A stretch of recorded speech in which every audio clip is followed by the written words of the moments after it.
And we're live. Good morning, everyone. Hello. Good morning. Hi. It's a beautiful day in the neighborhood. It is. Yeah.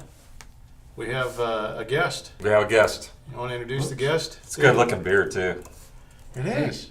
I've been told I look fabulous. It looks better. You look better with the beard. And I don't remember seeing you with the beard most of my life. You're pretty clean. Well, I had a beard when you guys were small. Yep, when you lived I in remember Run. that. Once for about a year or so. Yeah. Well, your mother told me under no uncertain terms. See, my wife's the opposite. Yeah. She's like, you need to get a beard or I'm going to leave you. In case you haven't figured it out, David and I. It's my pops. Yeah.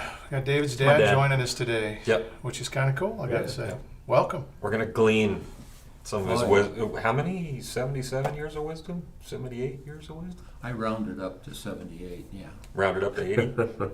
And wisdom is what Solomon had. Yeah. I just got some miles. Okay. I have no wisdom. Well, that's what we're going to call it. An old man and his mileage. So, yeah. Yeah. Anyway, it's good to have my dad. I've been wanting to actually do this for a while, so got lots of heroes in my life, but number one right there. So, Very cool. good to have you. Yeah. Thank you. Yep. Anything to announce this week? Tonight. Third Thursdays tonight. Pulled Yep. pork is on the menu, which is important to point out. And I think Paul is sharing his testimony is what Paul was lined Campbell. Paul up. Campbell, yeah. So come out for that. I had a great baptism on Sunday. That was awesome. 7 people were baptized, and beautiful day, good food. Yep. Worked out really well, so we're rejoicing over that. Yeah, it was a good day for I sure. got nothing else. What we do? Yeah. Food market is on Friday. Yeah, do you have an announcement, Oh. sir? CBC, men's breakfast Saturday morning. Oh, Yeah. nice. You coming over here to announce what the enemy's doing, bro? We didn't discuss Oh. this beforehand. I forgot. And here on Saturday morning here at 8:30, they're doing a yard landscape cleanup thing. Janet is organizing it. There's muffins Right. and coffee. So Okay. if you got nothing going on Saturday morning, come and help clean up the property. That'd be great. Yeah, Yeah. there you go. Yeah. And then what time was the men's thing? I don't know, 8:30, I think. Okay, this coming Saturday? This coming Saturday. And 2 today days from is now. Pastor Jeff's. It is his birthday. Birthday. Oh, Yeah. all right. Yeah. Happy birthday. Did you know Birthday, that? Jeff. Well, your mother gave him a birthday card yesterday, and he didn't show up today. Oh. And I think today's the day, isn't it? Yeah, today's his Yeah. birthday. He's playing hooky. I don't know. Just got on his He should bike. be. He and doesn't check in with me. I'm not his watch. You know. doesn't. Okay. All right. So anyway, happy That's birthday, funny. Jeff. Not Yeah. that you're watching or listening, but You might. Jeff You probably might. tunes into this all the time, I'm sure. You think so? It's at the top of his list. Probably not. Only when he's on. Yeah. Yeah. He watches to make sure his hair looks good or something. Yeah. that's awesome. Cool. Yeah. All right, so we're going to interview this man today, and like we said, get some of his wisdom. I actually wrote up some questions, and then I asked you guys to write a couple, and you guys covered basically everything that I had written down. So I'm just going to go through the Voxer. Does that mean great minds think alike? Is that what you're Either saying? that, or you guys looked in my file cabinet, copied what I was writing. Or not so great minds think Question. alike also. There you go. All right. Oh, you got. What do you got? Yeah, what do you got? Oh, you got them? Right You printed here. them out? Well, how do you read them? You little thing. So I you send. screenshotted the Voxer and then texted them to him, Yeah. and then he blew them up and print. This is funny. You're Yeah. learning something already. That's huge. If you want to read, you gotta. That's awesome. That's In not front as of you. big as the print in your big Bible, David. Yeah, the big Bible that's so big that I can't even carry it around Yeah. because it's not Yeah. practical. So let's start this way. You've been in the church. How many years? Well, I don't do arithmetic, but I was 22. Okay. So you didn't grow up in the church? No, Grandma and Grandpa were not. Yeah. Churchgoers. My mother, your grandmother, tried off and on to go to church, a little Methodist church in Montebello, and then a guy I hung around with in grade school, Eddie Kaserman. He was part of a youth group at a Presbyterian church, Okay. which you might enjoy this one. It was the Beverly Boulevard Orthodox Presbyterian Church or something. Yeah. And Dwight Poundstone was the pastor. Wow. Pastor Poundstone. It's hard. Got a nice ring to it. Yeah. No, I'm not finished. Does it get better? It gets better. One of his kids was Donnie Poundstone, who is some kind of a I'm not sure what his position is in the Presbyterian Church, but Dan Dillard, Yeah. when Dan was laid up from his motorcycle accident, Donnie would come over here from time to Really? time and pinch hit at the Presbyterian Church in town. So there's a connection there. Well, and I never got to catch him. I said something to Dan a couple times about, hey, listen, when he's coming over here, let me know and I'll come over and just catch up. Because that's been 60 years ago. So was that Or more. your first experience with the church was Yeah, it was Presbyterian? growing up Presbyterian Church. Yeah. And I was always inclined, spiritually inclined, while not active or Yeah. participant or studying or anything. I had a inclination in that direction, as opposed to, say, a worldly direction, Sure. although I spent my time in the world. Yeah, Misunderstand. for sure. Yeah. So there was a conviction there, internal conviction of something more. Yeah, yeah. I was always sympathetic, I guess, to Yeah. that point of view of a spiritual. So when did you meet the Lord? When I met your mother. Ooh. Not to be confused, right? Well, sometimes. Because some men will confuse that. We're talking about Jesus. Just to be clear. Yeah. That Lord. Well, on Easter Sunday, 1966, we were all going out to Aunt Sylvia's house Yeah. for Easter, and she said, you can't come to Easter dinner unless you come to church. So we all went. And Pat and I had gone to grade school together, and at 6th grade we went different directions. But when I walked in that morning 10 years later, and I looked across at the water fountain, I recognized her instantly. And that following Friday night, we had our first date, and I think both of us knew then. My fingers don't Right. do that I'll do it anymore, for but and Weren't you like violently ill on that first date? Surprised she called you back. well, I had been sick that day. I had the flu or something, but I didn't want to. Didn't want to blow it. I didn't. Well, first date, you don't want to call up and say, "Gee, you know, I'm sorry." Right. Puking my guts out. Well, on the way home, Yeah. I just said, "I'm sorry," and I pulled over and I went behind the car and barfed. No kiss on the first date, I'm going to guess. Well, no, I didn't. I did not try to kiss her goodnight. Good for you. Good move. Yeah. Yeah. And she says that she went in and told her mom that night that this is the one. This is the one. Wow. Yeah. How long And, have you guys been married now? 54 years. 54. Wow. Very That's cool. awesome. And then, so I started attending things Yeah. with her at the Church of Christ there in Montebello. Yeah. And there was an older couple. You remember Mac and Sue? Yes.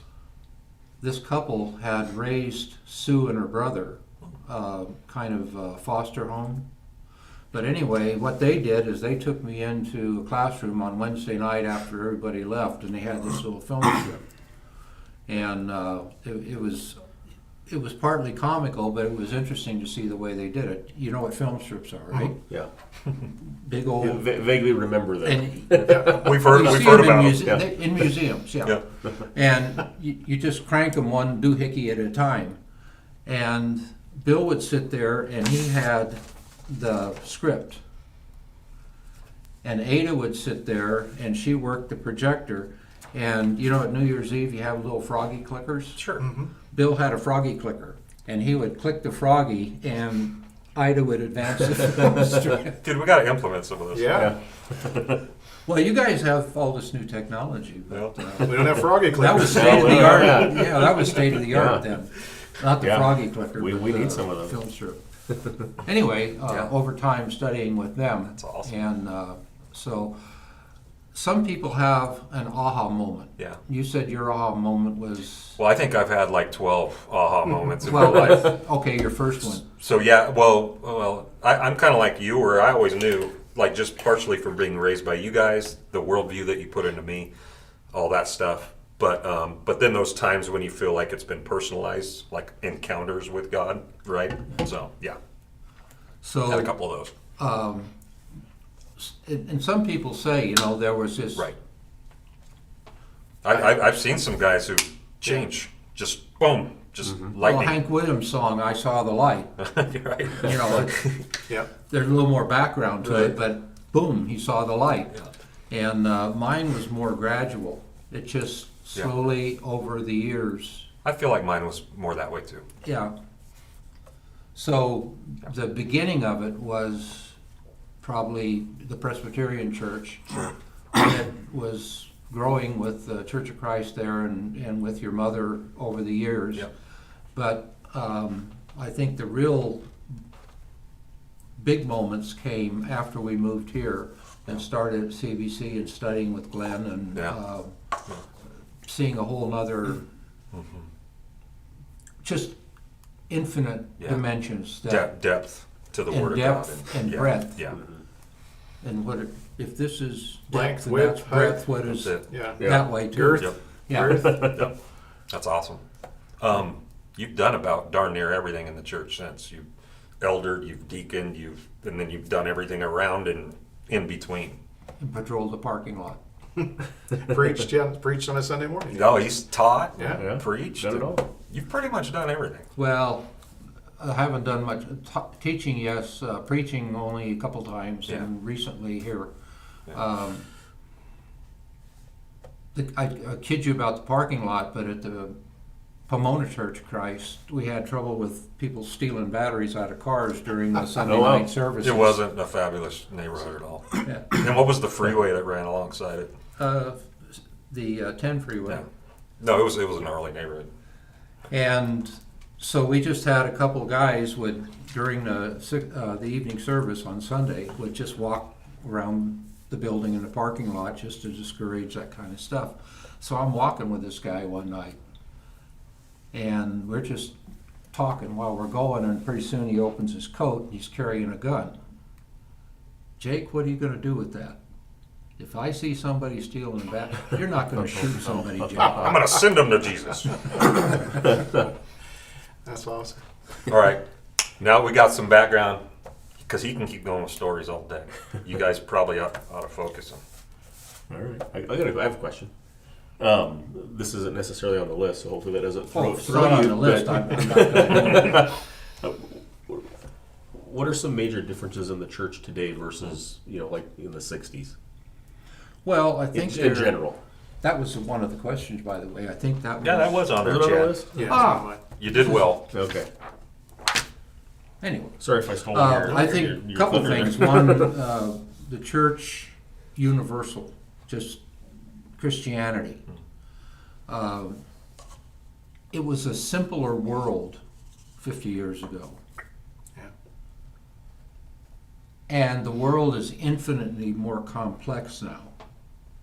And the secular influences have grown hugely. And the pressures that are put on people, not just in the church, but at the job or in school or whatever,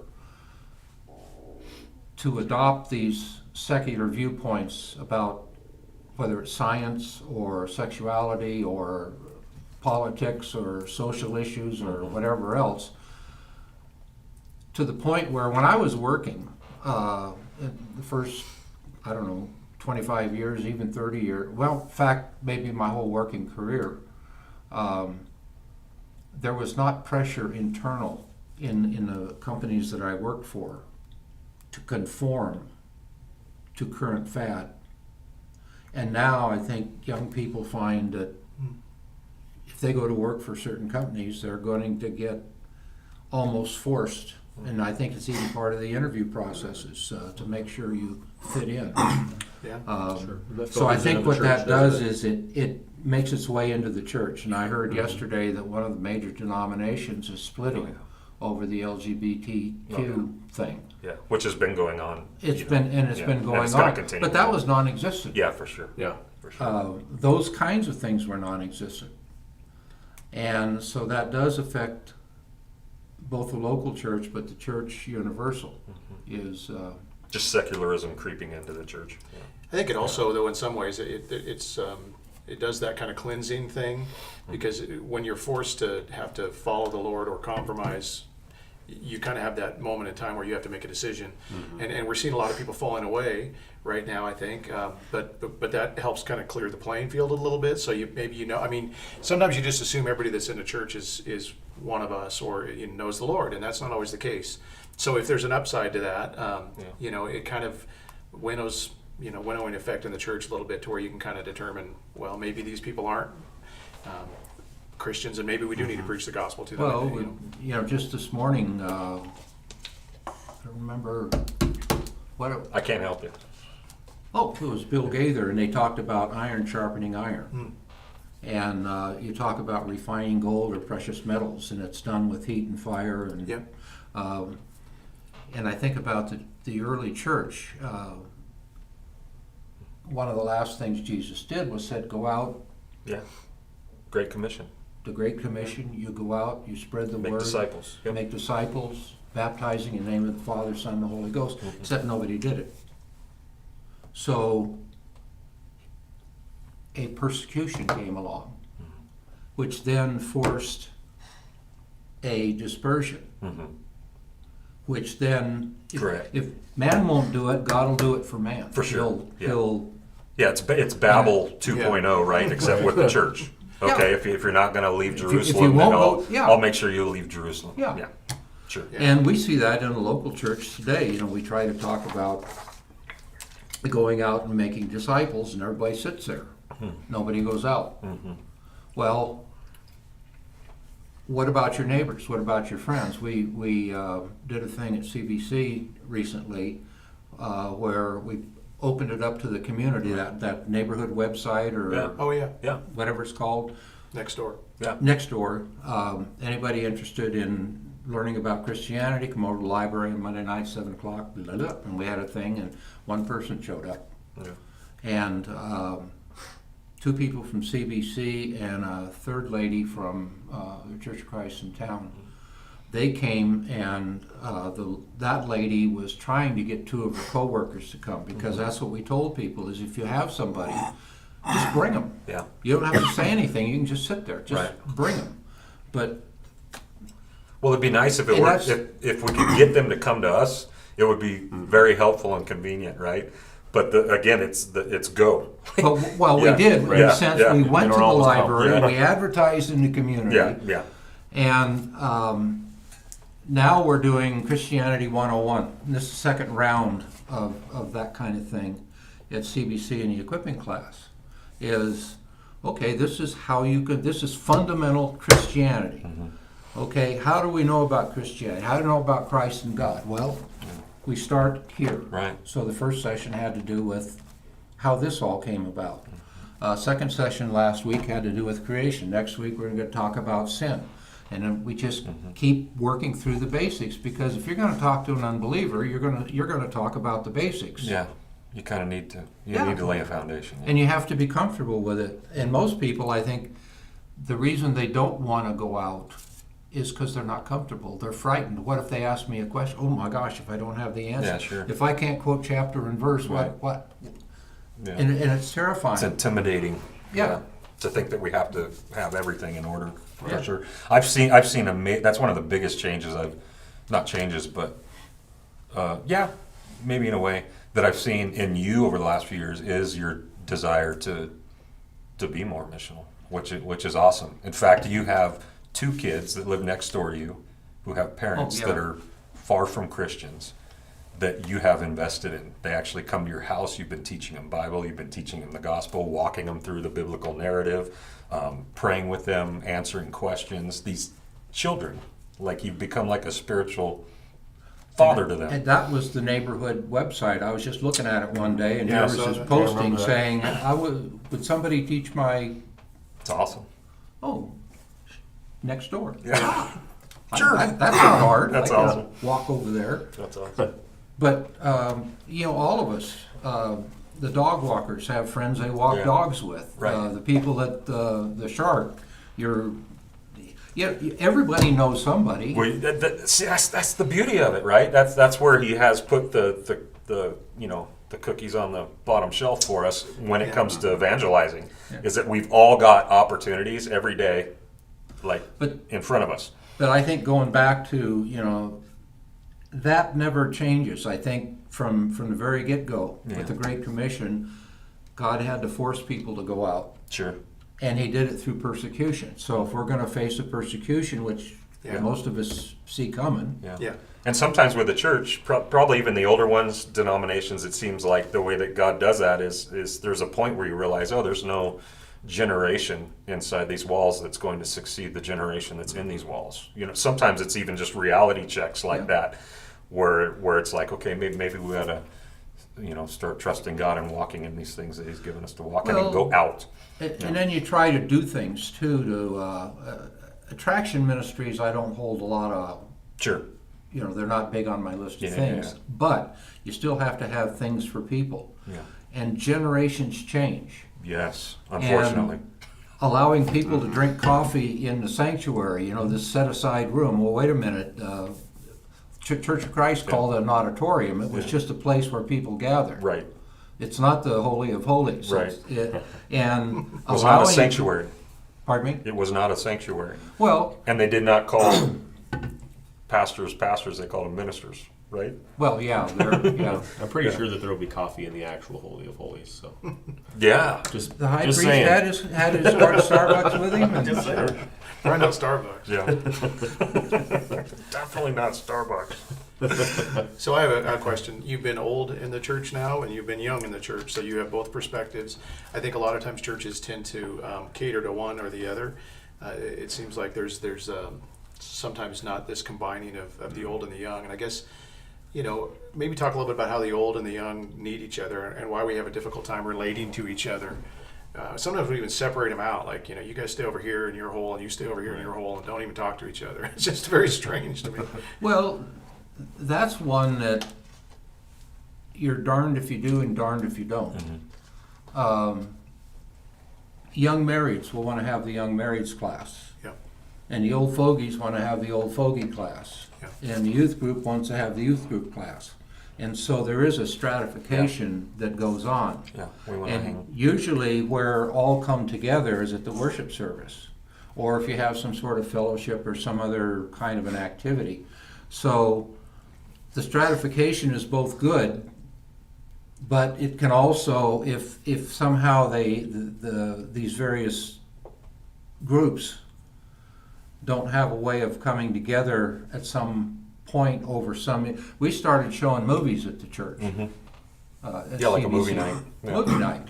Free popcorn, free Cokes, Right. they have these little Sunday cups. And now, we didn't show the latest Star Wars movie or anything like Right. that. They were all Christian-based films. Mm-hmm. And we showed some of the Chosen, some of those series. And so we've had different, and I would say basically it was the older people that came. Yeah. The younger people, for whatever reason. Right. And I'm sure The that other with people would come to kids, Star Wars. well, that's it. If you Chad- have Chad- kids, Chad- these I kind come of to Star movies Wars. aren't going to Right. appeal to them. Right. But at the same time, we're not just in the showbiz. We're Right. not trying to compete with Regal. Yeah. Yeah, you're not we're going to show trying- Breaking Bad or something like that. Yeah. Breaking Bad. I never You know watched what? that one. Yeah. Next subject. Don't watch it. Well, I figured that. So it's the challenge of integration, right? It's- Which has always been in the church. And it's always been there. Yeah. How do you deal Yeah. with it? Right. Right. I I wish don't we know. could figure it out because I've just seen this thing where the benefit that we have, the young people are benefited by the older people. Right. Their wisdom, that they know how to do marriage, they know how to raise kids. There's all of this wisdom that's there that we don't tap into. And then the older people, they're energized by the younger people. There's this mutual benefit. You know that who we're one missing of the out main on. people is at the youth group at CBC? No. An 89-year-old lady. And she's so in cool. there playing games with them. And Is it the same lady that was there when I was there? What's her name? why did you ask me? Sorry, because there was a lady there that was probably Yeah. 70 when I was doing it, and she was just. She has a twin, that lady. Yeah. Yes. Yeah, I that can't lady. think of her name, but that's the lady. She was doing it then. Forgive me if you're And watching. she, well, we'll think of But it that's later. what happens when you get old is Exactly. But she used to say, I remember that. I love being here because they make me feel young, and they make me. she's a you know, it retired was- college professor. Yeah. She Yeah. dealt with young people all of her life. Yeah. I remember when I was in youth group, we had a group of praying grandmas led by Granny Mae. And Granny Mae she was 100 years old when I was a little kid, and she died when I was an adult. I mean, I don't know how old she was, but anyway, they couldn't handle being at the youth group, but they would come while youth group was happening and meet in another part of the church. And these grandmas, there was 5 or 6 of them every week. That's awesome. I mean, for years, every week, and they would pray for youth group while it was happening, and that was their contribution, and it was just super cool. I think CBC still has a grandma's prayer group. That's where Same thing. your mother is oh, right now. that's where my mom is right now. Yeah. And it's these older praying for diligently, And you're fervently on, for the you're younger. on the list. I'm on the list. Well, I need it. I've been needing it for years. I always joke with people like mom like pretty much like prayed me out of hell, at some point. So, or Grandma Avis or somebody, Yeah. So, I'm gonna steal one of Chad's. How do you balance? Kind of along the same lines. I've never seen somebody serve like more than you. Well, I have now, with the kind of attitude that you have. Like you've just always been a doer. You're a worker. You're a servant for the church. You just pour out. And I don't know why I didn't get like that gene from you. I thought you did. I not the same way that you do. Like you Well, put me yeah. to shame when I look at you. But how and you still do it. You're not getting younger. You're not like a spring chicken anymore. And like every day, where's Dad? Oh, he's down at the church, doing this, doing that, doing the other thing. So one of Chad's questions was, how do you balance the constraints of age, lack of energy, health issues, getting old, all that good stuff, with having more time than younger people to serve the church? Well, I'm not sure it's a balance. It's probably by subtraction. There's just some things I can't do anymore physically. And so I don't do them. I don't have to balance anything. I just can't do them. You just delegate those. But find But you people have to a do. priority, though, right? Maybe Yeah. that would have been a better And, way how you prioritize things. I spend more time now, spent a lot of time last week at the hospital and at the home of a couple that are going through some real serious medical issues. And praying with them and trying to, and other people were working as well. There was a couple of ladies that were helping out, and so trying to do those kinds of things. Some of our shut-in people, or maybe they're not shut in exactly, but they have medical problems. There was a lady we were supposed to take for some tests tomorrow, but she ended up having the test, and she's got cancer. So trying to help those kind of people. I do that more than sweeping the floor or doing some other. I don't paint things anymore. Never did. Why do you do those things rather than play golf or something? Well, it goes back to, and that's an interesting question, because I eventually will probably get to why people don't do stuff. But when Pat and I were approaching retirement, I was reading this book on, and one of the things was to make a bucket list or make a priority list. What is it you want to do?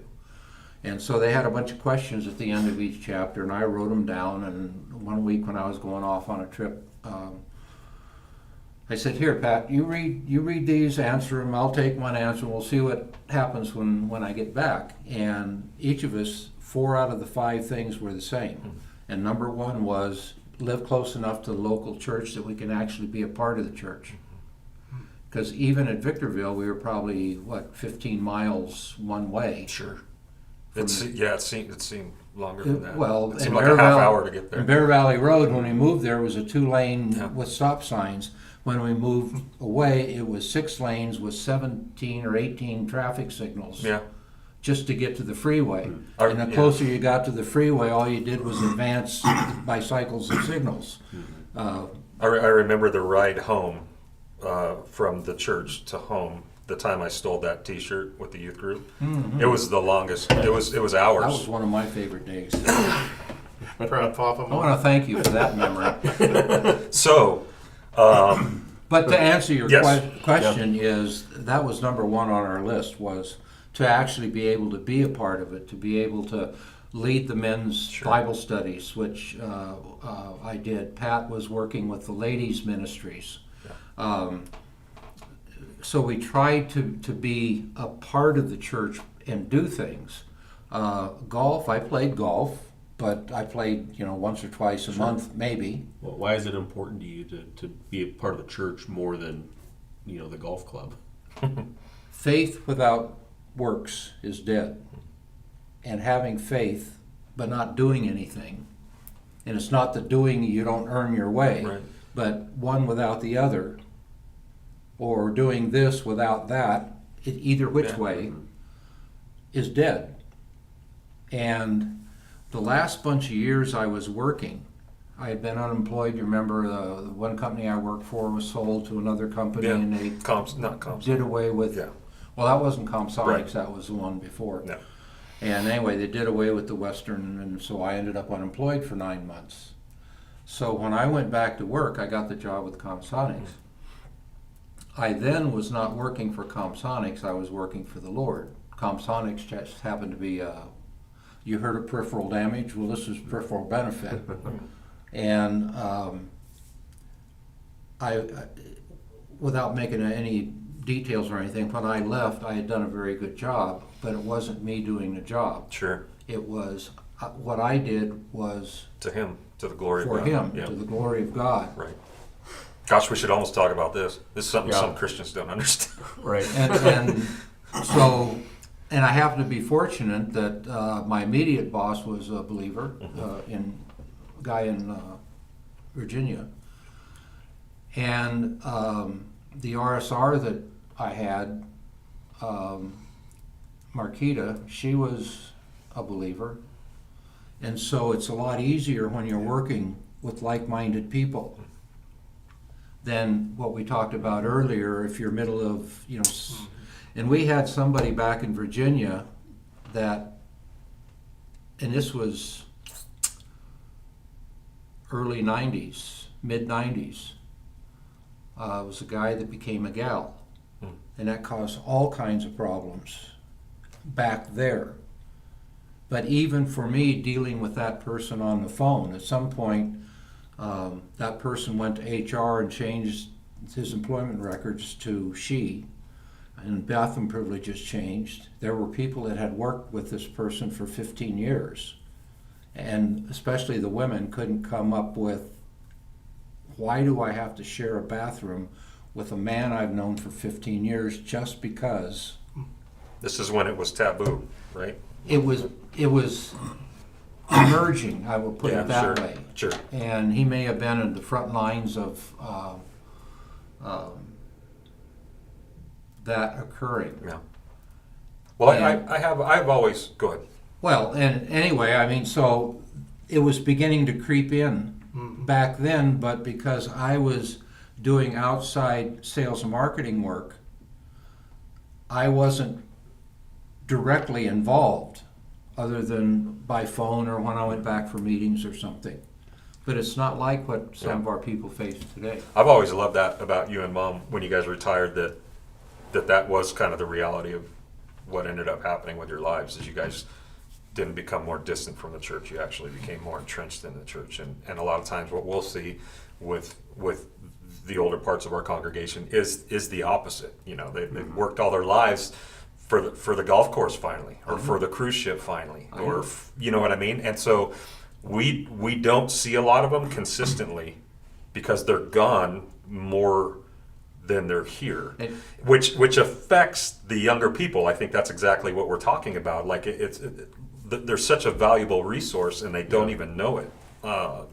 And so it's so cool to see that you guys are going, no, this is like where else should we be? Like this is the best place to be, and it matters to the younger people. It is your life. It's obvious that it's your guys' life. That's what's neat is that so many people right now, when you talk about what their life is defined by, and even what the decisions they're making right now to leave this area to move to a better place and all this. I get why people do that. I do, but it's also like, what about the kingdom? What are we really here for? And when people get it, I mean, I'm sure if you were to look back on your life right now and think about all the things that the kingdom stuff is probably what you probably feel a the best non-regret. about. Yeah, there's no. I mean, those are the things that really matter to us. Yeah. Those impacts you've made for the kingdom, and even the fact that you're still doing it is, it's inspiring. Yeah. Yeah, Well- and it can't be understated. I mean, it maybe feels probably underwhelming, I would imagine, at times. And I don't know if you ever question, the impact that you might have on people's lives, but God uses those things in ways that The we don't thing even is, understand. sometimes the impact you make on people's lives, you never know. Right. True. And you won't know on this side of heaven. Yeah. When we just went to Tennessee. For all you Bill Gaither fans, we went to a Bill Gaither 3 Oh, days. you just went for Dollywood.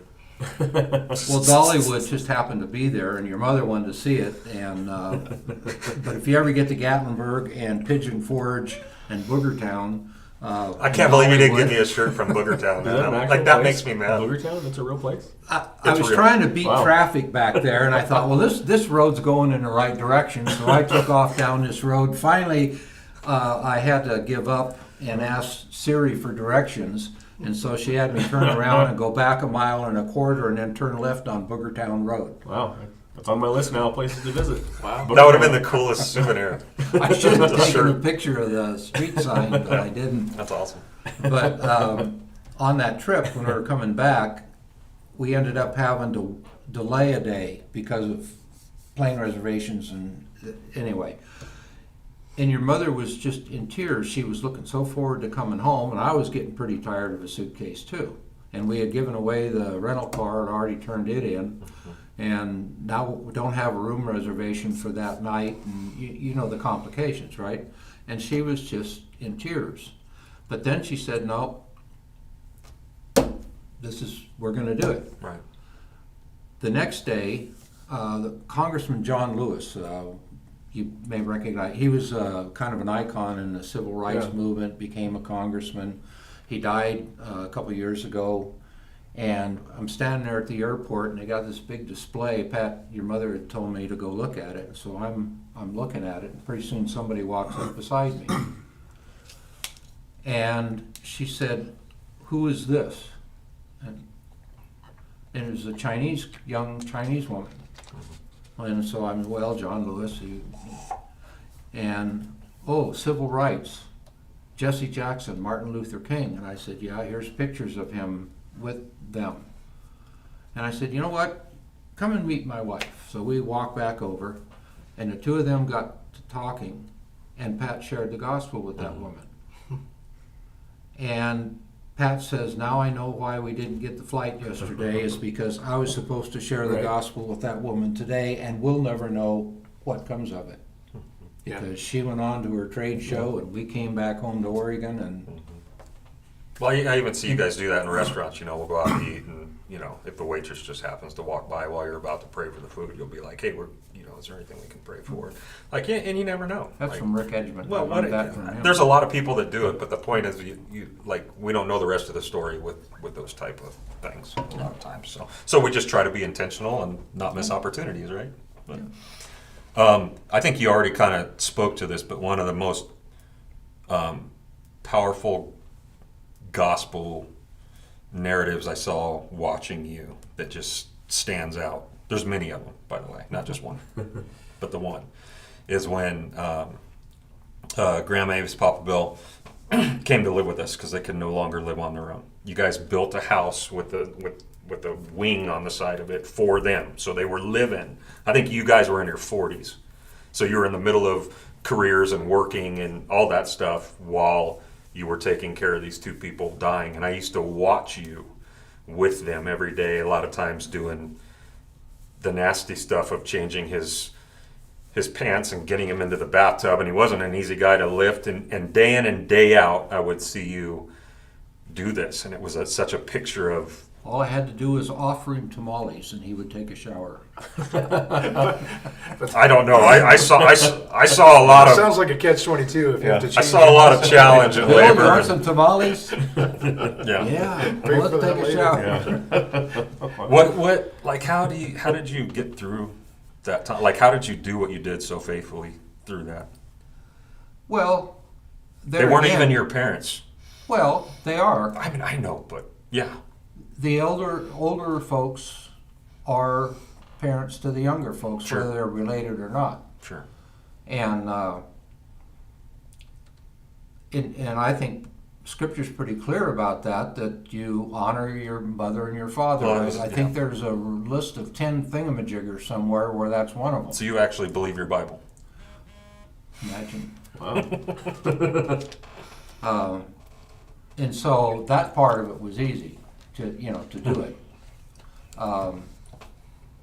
Because We're supposed to do it. Yeah. And then I also, there was a history class I took in college one time, and sometimes you do have an aha moment. And the professor was saying that large families were Social Security before Social Security. And my mother came from a family of 15 kids. My dad came from a family of 9 kids. And they all predated Social Security. Nowadays, you see families with no kids or 1 kid or 2 kids. Yeah. And people expect now the government to take care. Yeah, sure. We got Medicare, and we got Social Security income, we got disability income, we got food stamps, and everybody kind of is beginning to expect to be taken care of rather than do the taking care of. Sure. And so I think there's something missing there too, that young people looking after the older people, there's something to be said for it. Sure. Well, I think that's kind of why I brought it up, is I see you, obviously you're still doing the same stuff, like with the people at your church, that you're still taking to hospital, appointments and stuff like, you're almost still, Well, you've always been a good caretaker, but then we're talking about how the older help the younger, but again, seeing you actually, for lack of a better term, like pay that forward too, like you've been on both sides of it, so. But that left like your turn's coming, bub. Oh, it's yeah. I'm not changing your diaper. I'm gonna draw the line there. We heard him say he admired it, so we Yeah. expect him to, to step right up.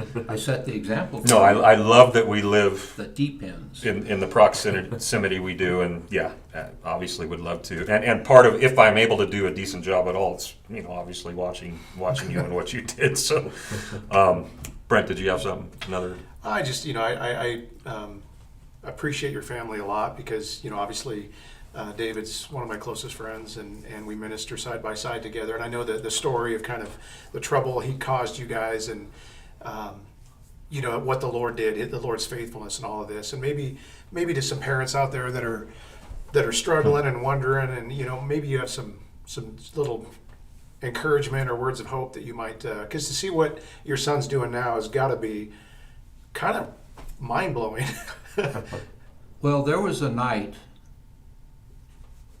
where, during the depth of his doing his thing, when Pat looked at me and she just looked up at me and said, "We've lost our son." And that's how, and then for me, in my mind, there was,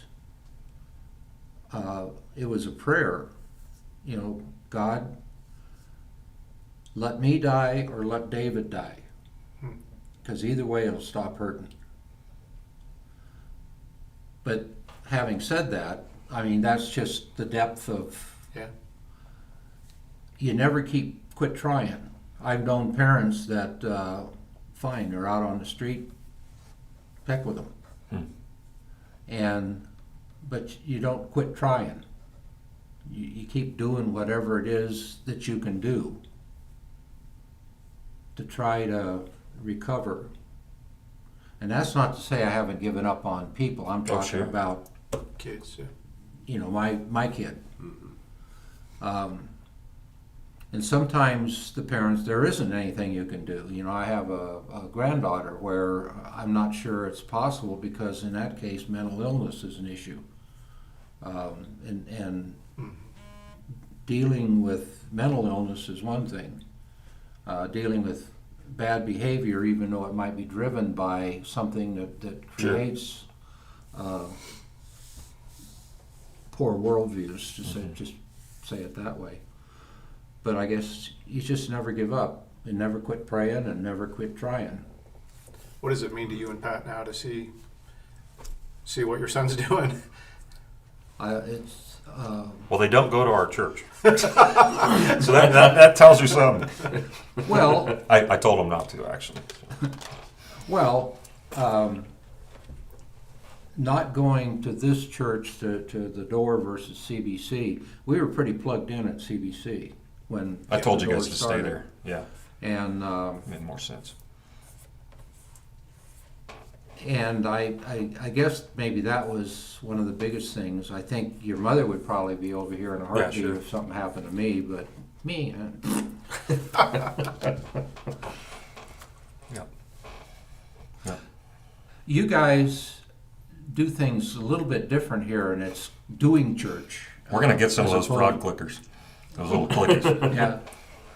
But there we have elders and senior pastor, the kind of the traditional structure. Here, you don't have that Yeah. that kind of a structure. And so I wasn't sure where I would fit. Yeah. To be in a pulpit every week is, I don't know I'd probably do better over time, but I'd still not where I viewed a gift. Teaching is another thing, or doing some of the other things. Yeah. It's just a question of fit, I think.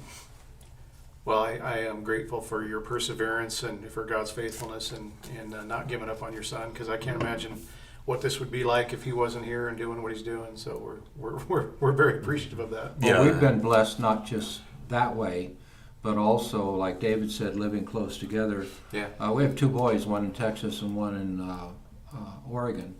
And when we were going to move to one place or the other, it wasn't a choice between kids. It was a choice between climate. Do you want snow in the winter, or do you want heat and humidity in the summer?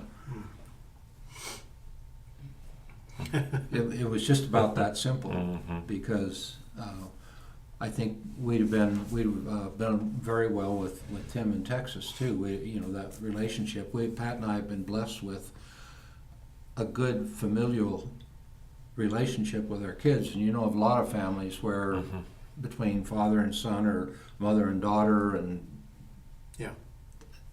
and sometimes a lot of your pastoring is trying to help mom and dad reconcile with son or daughter. Mhm. Sometimes those reconciliations, they're not interested in being reconciled. Unfortunately, yeah. Yeah. So that's another way that Pat and I have been blessed. It's just the family relationship we have with both our kids and grandkids and great grandkids. Great grandkids, yeah. Grandkids. Yeah. Well, I think Chad's number 5 is a good one to end on. What is the one thing older you would tell younger you as it pertains to the church? Or maybe not even as it pertains to the church, just in general. Well, was a guy named Herbert Philbrick that nobody ever heard of. But it was a TV show back in the early 50s. It was called I Led 3 Lives. And he was a husband and a father and a working guy and a communist spy. And those were his 3 lives. And I think if I could talk to the younger me, I led 3 lives for a long time. Yeah. I had ambitions at work, I had family at home, and I had my church. Sure. And I will have to say the persona that I had in the 3, where it was not the same, where it should have been. So if I could go back to me and say, John, if you had a do-over, I would want to take that church, spiritual, godly persona and try to bring it into the other 2 lives and then make one life out of it. So I don't That's know. good. That's really good. That's actually really good. Yeah. That right there was worth the whole 45 minutes. Yeah. Oh. Like that should be a book. Yeah. Yeah. Well, look up Herbert Philbrick. Be the same guy in every area. If you were to kind of just think about your legacy and what you want to be remembered for out of everything you've kind of been and done, and what's the kind of the big E on the eye chart? I'm not sure I ever thought about it. Sorry, that wasn't on the list. I think the kids, David and Tim,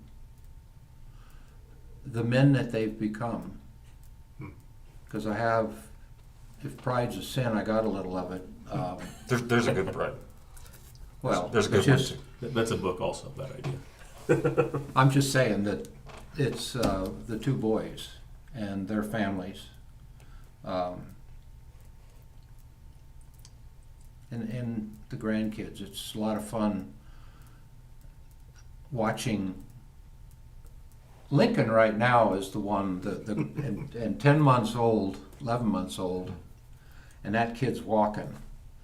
And David babysat for him a couple days ago. And I think David was ready for bed Oh, well, at that's the not end of good. that day. Because that little kid, Not good.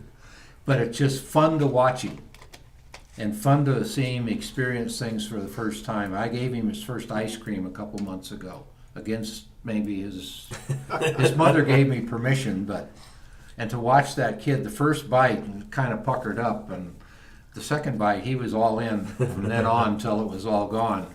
And Well, I think kids, yeah. Well, you hopefully you feel like you've succeeded at that. Like I've told you before that, like I couldn't have had a better dad. Like won the lottery.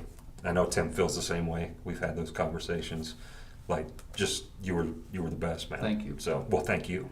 So thank you. Well, it's really cool to be able to have you on today. And, Yeah, absolutely. and you got yeah. 7 or 8 more minutes. Well, we try to keep it under an hour. We don't. When we're hungry, we Yeah, my cut it stomach's short. rumbling. Oh my God. I heard Brent. Yeah, I wasn't going to say anything about that, but No, it's not. It's not. Men's breakfast, Yeah. Men's breakfast. What do you guys? CBC. What are you guys eating? What are you making? pancakes, French toast, sausage, bacon, Wow. and a bunch of other So stuff basically, like everything that's ever been invented for You had me breakfast. at bacon. that Yeah. has fat in it, that is Yeah. cooked in fat. Cool. Yes, And that's There at we go. 8:30 8:30. at Community Bible Church. And then you come over here and you do Yard work. yard Yeah. work. After you You work have- off, Fill fill yourself your with You have pancakes. donuts and stuff over here, yeah. If you're weighed down with syrup and pancakes, then come over Yeah, here. and you pick kind of me. waddle home. That's awesome. Cool. Well, thanks for being with us. We'll have you with for us imparting again. some wisdom. Yeah. I don't know that I did. No, you did. Good. You always do. Let me pray. Yeah. Lord, thank you for this day. Thank you for this time. Thank you for the people that have gone before us in the church, God. We thank you for the generations, for that the church is multi-generational on purpose, that there's value in it, reasons for it, God. And I pray that we would just come to appreciate it more, look for it more, invest in it more. I thank you for my dad. I thank you for his life and just his testimony as a godly man that wants to please you. I ask for more of that in my own life.